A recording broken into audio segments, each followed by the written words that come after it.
स्वागत है आपका स्टडी स्प्रिंग चैनल पे, जिसमें आज हम लोग अपना सेशन 2 डिस्कस करेंगे, जो फिर से इम्पोर्टेंट क्लास होने वाला है एसएससी जीडी एस्पिरेंट के लिए और साथ में ग्रुप डी के एस्पिरेंट के लिए जो साइंस की तैयारी कर रहे हैं। आज टोटली 15 क्वेश्चन फिर से डिस्कस करेंगे हम लोग, जो इम्पोर्टेंट एमसीक्यूज होगा आपके एग्जामिनेशन पॉइंट ऑफ व्यू से। तो इससे पहले सेशन शुरू करते हैं, जब तक कि अगर आपने चैनल को सब्सक्राइब नहीं किया है तो सब्सक्राइब और शेयर जरूर कर दीजिए, क्योंकि ये हम लोगों के मोटिवेशन का एक बहुत बड़ा कारण है, जिससे हम आपके लिए रोज नए सेशन तैयार करते हैं। क्वेश्चन की तरफ चलते हैं। पहला क्वेश्चन आपके स्क्रीन पे है, राइबोसोम की खोज किसने की थी। टाइमिंग स्टार्ट करते हैं। 15 सेकेंड का टाइम हर एक क्वेश्चन के लिए आपको दिया जाता है, और ये ठीक उसी तरीके से टाइमिंग होता है जो सीबीटी में होता है आपके लिए। अगर देखें तो कंप्यूटर बेस्ड जो टेस्ट होता है, उसमें अगर 15 सेकेंड के टाइम को लेकर के आप चलिएगा तो आप ज्यादातर क्वेश्चन को सही कर पाइएगा। तो राइबोसोम की खोज किसने की थी, क्वेश्चन आपसे पूछा गया हुआ था। आपके पास ऑप्शन था स्लाइडेन एवं स्वान, रॉबर्ट ब्राउन, पैलेडे और निम्नलिखित में से कोई नहीं। इसका राइट आंसर आपका है पैलेडे। पैलेडे साहब ने राइबोसोम की खोज की थी। ठीक है, नेक्स्ट क्वेश्चन की तरफ चलते हैं हम लोग। लाइसोसोम की खोज किसने की थी, आंसर कीजिएगा आप लोग। टाइमिंग स्टार्ट करते हैं आपके क्वेश्चन का। बिल्कुल, लाइसोसोम की खोज किसने की थी। लाइसोसोम को ही आत्महत्या की थैली बोला जाता है। आत्महत्या की थैली, आत्महत्या की थैली इसी को बोला जाता है। अब आपसे पूछा गया है कि लाइसोसोम की खोज किसने की थी। टाइम अप होता है। इसका राइट आंसर जो होगा वो आपका ख हो जाएगा, डी डुबे ने। डी डुबे ने लाइसोसोम की खोज की थी, और लाइसोसोम को ही आत्महत्या की थैली बोला जाता है। नेक्स्ट क्वेश्चन, माइटोकॉन्ड्रिया की खोज किसने की थी।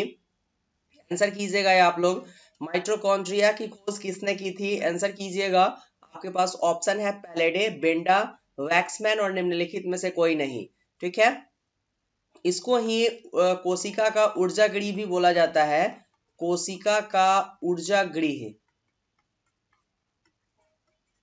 बोला जाता है माइटोकॉन्ड्रिया को। और पूछा गया है कि इसकी खोज किसने की थी। तो टाइम अप होता है। इसका राइट आंसर आपका ख हो जाएगा। बेंडा साहब ने माइटोकॉन्ड्रिया की खोज की थी। ठीक है, वैसे तो कोशिका में माइटोकॉन्ड्रिया प्रेजेंट होते ही हैं, लेकिन इसकी खोज करने की जरूरत होगी, तभी तो पता चलेगा कि एक माइटोकॉन्ड्रिया होता है जो कोशिका का ऊर्जा गृह होता है।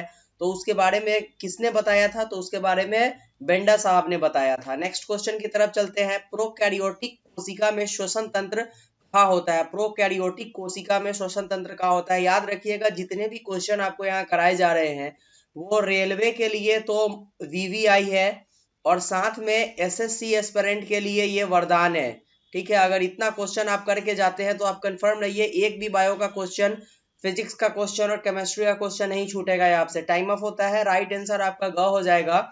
प्लाज्मा झिल्ली में होता है प्रोकैरियोटिक सेल। प्रोकैरियोटिक सेल जो होता है वो पूर्ण तरीके से विकसित सेल नहीं होता है, और ये आप देखिएगा तो जीवाणु वगैरह में पाया जाता है प्रोकैरियोटिक सेल, और इसमें जो श्वसन तंत्र होता है वो प्लाज्मा झिल्ली में होता है। नेक्स्ट क्वेश्चन की तरफ चलते हैं। यूकैरियोटिक सेल में, यूकैरियोटिक कोशिका भी आप इसको लिख लीजिएगा। यूकैरियोटिक कोशिका में श्वसन तंत्र कहाँ होता है। आंसर कीजिएगा आप लोग, फटाफट आंसर करते चलिएगा। ऑप्शन है आपके पास लाइसोसोम, केंद्रक, माइटोकॉन्ड्रिया और निम्नलिखित में से कोई नहीं। आंसर कीजिएगा फटाफट आप लोग। यूकैरियोटिक सेल में, यूकैरियोटिक कोशिका में श्वसन तंत्र कहाँ पे होता है। आंसर कीजिएगा। टाइम ऑफ होता है। इसका राइट आंसर आपका ग हो जाएगा। यूकैरियोटिक सेल जो है इसमें आपको श्वसन तंत्र माइटोकॉन्ड्रिया में देखने को मिलेगा। नेक्स्ट क्वेश्चन, स्ट्रेप्टोमाइसिन की खोज किसने की थी। एक एंटीबायोटिक है स्ट्रेप्टोमाइसिन, इसकी खोज किसने की थी। वैक्समैन, पुरकेंजी, फ्लेमिंग और निम्नलिखित में से कोई नहीं। आंसर करते चलिएगा। आप देखिए, एंटीबायोटिक जो है वो एंटीबायोटिक अभी के समय में ट्रेंड में चल रहा है न्यूज़पेपर में। एंटीबायोटिक के साथ साथ अगर आप देखिएगा तो आपको जो है वो एंटीबायोटिक और पैरासीटामोल, दो चीजें अभी ट्रेंड में चल रही है। तो दोनों से अगर क्वेश्चन कभी बनते हैं बायो से तो इसको देखते चलिएगा। तो ये एंटीबायोटिक है स्ट्रेप्टोमाइसिन, और इसकी खोज किसने की थी, तो इसका राइट आंसर आपका क हो जाएगा। वैक्समैन साहब ने इसकी खोज की थी। नेक्स्ट क्वेश्चन की तरफ चलते हैं। सबसे छोटी कोशिका का नाम क्या है। दो क्वेश्चन यहाँ से पूछे जाते हैं, सबसे बड़ी कोशिका और सबसे छोटी कोशिका। तो यहाँ पर जब भी आप क्वेश्चन को पढ़िएगा तो चीजों को क्लियर करते हुए चलिएगा कि आपसे कोशिका के बारे में पूछा गया है, ये छोटी कोशिका के बारे में पूछा गया है या बड़ी कोशिका के बारे में पूछा गया है? अभी आपसे छोटी कोशिका के बारे में पूछा गया है, तो इसका राइट आंसर जो होगा वो माइकोप्लाज्म हो जाएगा।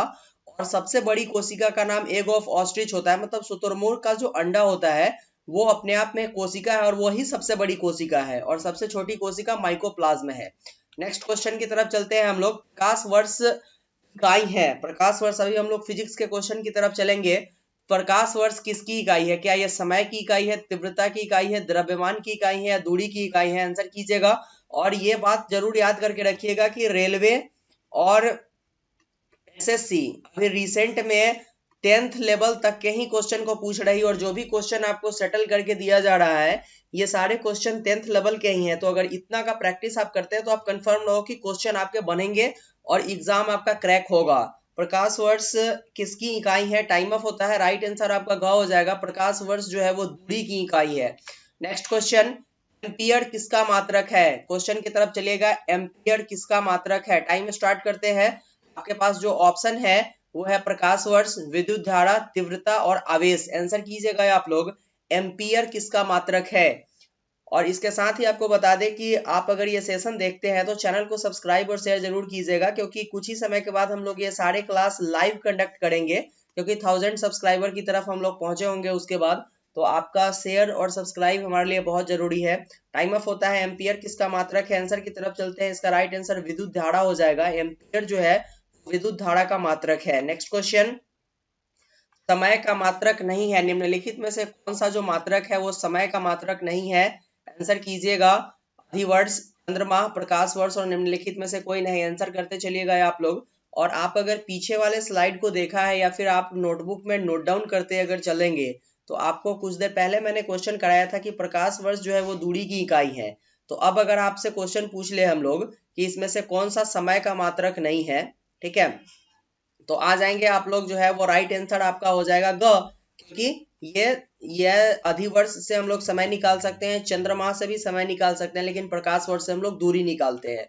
नेक्स्ट क्वेश्चन की तरफ चलते हैं। पारसेक किसकी इकाई है? आंसर कीजिएगा। पारसेक किसकी इकाई है? आपके पास जो ऑप्शन है वो है समय, चाल, दूरी और निम्नलिखित में से कोई नहीं। आंसर कीजिएगा। दो इंपॉर्टेंट है, एक पारसेक से क्वेश्चन पूछा जाता है, दूसरा जो है वो यहाँ पर आपसे जो भी प्रकाश वर्ष से क्वेश्चन पूछा जाता है ये सारे इंपॉर्टेंट है क्वेश्चन फिजिक्स से। अगर आप इसको कंप्लीट करते हुए चलिएगा तो आपके लिए काफी जो है वो बेनिफिटेबल होगा, फ्रूटफुल रिजल्ट देगा आपको। टाइम ऑफ होता है, इसका राइट आंसर ग हो जाएगा। पारसेक जो है वो दूरी की इकाई है। नेक्स्ट क्वेश्चन की तरफ चलते हैं। परमाणविक सिद्धांत का प्रतिपादन किसने किया था? आंसर कीजिएगा आप लोग। परमाणविक सिद्धांत का प्रतिपादन किसने किया था? जॉन डाल्टन, रदरफोर्ड, थॉमस और निम्नलिखित में से कोई नहीं। सारे इंपॉर्टेंट क्वेश्चन की श्रेणी में आते हैं। यहाँ से आप जो है वो केमिस्ट्री के क्वेश्चन देख रहे हैं। अब केमिस्ट्री के क्वेश्चन में जो भी क्वेश्चन आपको दिए जा रहे हैं वो इंपॉर्टेंट क्वेश्चन होंगे। टाइम ऑफ होता है, इसका राइट आंसर जॉन डाल्टन होगा। परमाणविक सिद्धांत का प्रतिपादन जॉन डाल्टन साहब ने किया था। नेक्स्ट क्वेश्चन, प्लम्बोर्डिंग मॉडल किसने दिया था? आंसर कीजिएगा आप लोग। ऑप्शन आपके सामने में है, जे थॉमस, जॉन डाल्टन, फ्लेमिंग और निम्नलिखित में से कोई नहीं। आप लोग जो भी 10th लेवल तक के केमिस्ट्री को, रसायन को अगर आपने पढ़ा है तो आपके लिए क्वेश्चन डिफिकल्ट नहीं होने वाले हैं, क्योंकि सारे जो क्वेश्चन आपको उठा करके दिए जा रहे हैं 10th लेवल के ही हैं। और आप कंफर्म रहिए कि आपके एसएससी के जितने एग्जाम हो रहे हैं सारे 10th लेवल पे हो रहे हैं, और रेलवे के जितने एग्जाम हो रहे हैं सारे 10th लेवल पे हो रहे हैं। तो कंफर्म होके आप केवल क्लासेस ज्वाइन कीजिए और क्वेश्चन को अटेम्प्ट करने का कोशिश कीजिए। टाइम ऑफ होता है, इसका राइट आंसर जे थॉमस हो जाएगा, थॉमसन हो जाएगा। नेक्स्ट क्वेश्चन की तरफ चलते हैं। द्रव्यमान संख्या किसका योग है? द्रव्यमान संख्या जो है वो किसका योग है? क्या वो प्रोटॉन का योग है, न्यूट्रॉन का योग है? प्रोटॉन और न्यूट्रॉन दोनों का योग है या निम्नलिखित में से कोई नहीं? आंसर कीजिएगा आप लोग। द्रव्यमान संख्या किसका योग है? बिल्कुल, टाइम ऑफ होता है, इसका राइट आंसर ग हो जाएगा। द्रव्यमान संख्या जो है वो प्रोटॉन और न्यूट्रॉन का योग है। इसमें इलेक्ट्रॉन वर्ड जोड़ देता है आपके लिए, वहां पर भी आप गलती नहीं कीजिएगा, ये प्रोटॉन और न्यूट्रॉन दोनों का योग होता है। लास्ट क्वेश्चन की तरफ चलते हैं। इलेक्ट्रॉन की खोज किसने की थी? वीवीआई क्वेश्चन है ये आपके लिए, और सारे एस्पिरेंट के लिए जो एसएससी रेलवे वगैरह का एग्जाम दे रहे हैं। इलेक्ट्रॉन की खोज किसने की थी? रदरफोर्ड, जे थॉमस, फ्लेमिंग और रॉबर्ट ब्राउन। इसमें से कोई एक ऑप्शन आपको चुनना है कि इलेक्ट्रॉन की खोज किसने की थी? टाइम ऑफ होता है। इसका राइट आंसर आपका जे थॉमस हो जाएगा, ऑप्शन नंबर ख। जे थॉमसन ने ही क्या किया था? इलेक्ट्रॉन का खोज किया था। तो ये था आपके पूरे 15 क्वेश्चन आपके लिए, जो आपके एग्जामिनेशन पॉइंट ऑफ व्यू से रिलेवेंट थे। लेकिन अगर आपको लगा कि ये सारे क्वेश्चन आपके लिए इंपॉर्टेंट थे, तो चैनल को सब्सक्राइब और शेयर जरूर कीजिएगा, क्योंकि हम लोगों के मोटिवेशन का एक बहुत बड़ा कारण होता है।